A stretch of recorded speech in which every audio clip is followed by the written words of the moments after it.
अरे अनु भैया कहाँ से आओ तरा बैठो बैठो बैठो।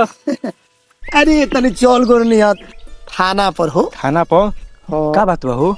बात कोनो ना बा उ का है कि पासपोर्ट ऑनलाइन कइले बानी। हाँ हाँ तू उहे गोई ने कैरेक्टर सर्टिफिकेट खातिर कैरेक्टर सर्टिफिकेट ई का होला हो? चरित्र प्रमाण पत्र चरित्र प्रमाण पत्र मिलल हा? एकदम मिलल ह। हाँ। साला लोग थाना पुलिस दरोगा के कितना बाउर कहेला। एकदम बाउर होला। कैसे बाउर होला मर देता नहीं।